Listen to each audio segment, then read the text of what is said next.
எல்லாருக்கும் பாதுகாப்பையும் நீதி நியாயத்தையும் நிலைநாட்டுகிற வழக்கறிஞருக்கு சமீப காலங்களில் ஒரு பாதுகாப்பற்ற சூழ்நிலை நிலவி வருகிறதை கண்கூடாக பார்க்கிறோம்.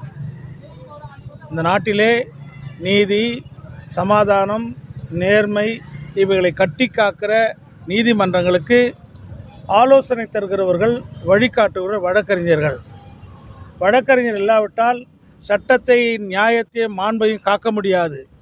இந்த நிலையிலே பாதிக்கப்பட்டவர்களுக்கு, ஒடுக்கப்பட்டவர்களுக்கு, தவறிழைக்கப்பட்டவர்களுக்கு நீதி கேட்கிற இந்த சமுதாயத்தை சமீப காலங்களில் சமூக விரோதிகள் தங்கள் கடுமையான ஆயுதங்களால் தாக்குவது வருத்தத்துக்குரியது. இதை குறித்து சரியான தகுதியான நடவடிக்கை எடுக்கும்படியாக சட்டத்தை ஏற்ற வேண்டும் என்று வழக்கறிஞர் சார்பில் இன்றைக்கு கோரிக்கை விடுவிக்கிறோம். நன்றி, வணக்கம். 2 நாளைக்கு முன்பு திருவண்ணாமலையில் இருக்கின்ற வழக்கறிஞர் காமராசர் என்பவர் கொலை செய்யப்பட்டுள்ளார். அதற்கு முக்கிய காரணமெல்லாம் எதுவும் இல்லை. அவருடைய சொந்த கிராமத்தில் 2 குரூப்பாக சண்டை போட்டுள்ளனர். ஒரு பக்கம் அவர் பெயில் போடுகிறார். எங்களுக்கு எதிராக ஏன்டா பெயில் போட்டோன்னு சொல்லிட்டு வெட்டுறான். இதெல்லாம் இதில் ஏதாவது நீதி இருக்குதா பாருங்கள். ஒரு வழக்கறிஞர் ஒருவர் காப்பாற்றுவது தான் அவர் கடமை.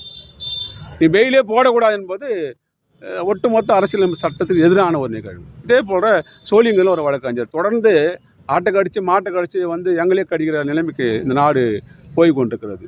வழக்கறிஞர்களே படுகொலை செய்தால் அப்புறம் நீதிக்காக வாதாடுறது நாட்டில் யார் இருக்கார்கள் என்பது தான் கேள்வி. ஆகையால் தமிழகம் மட்டும் இல்லை, ஒன்றிய அரசு கூட இந்தியா முழுவதும் வழக்கறிஞர்கள் பாதிக்கப்படுகிறார்கள், படுகொலை நிகழ்கிறார்கள். குறிப்பாக தமிழகத்தில் சமீப காலமாக வழக்கறிஞர்கள் வெட்டி கொலை செய்யப்படுகிறார்கள், தாக்கப்படுகின்றார்கள். இது நிறுத்தப்பட வேண்டும் என்றால் வழக்கறிஞருக்கான பாதுகாப்பான முறையான ஒரு சட்டத்தை தமிழக அரசு உடனடியாக தமிழக முதல்வர் தலைவர் ஸ்டாலின் அவர்கள் உடனடியாக ஏற்ற வேண்டும் என்பது பொன்னேரி வழக்கறிஞர் சார்பாக இன்றைக்கு நாங்கள் வேண்டுகோள் விடுத்துள்ளோம்.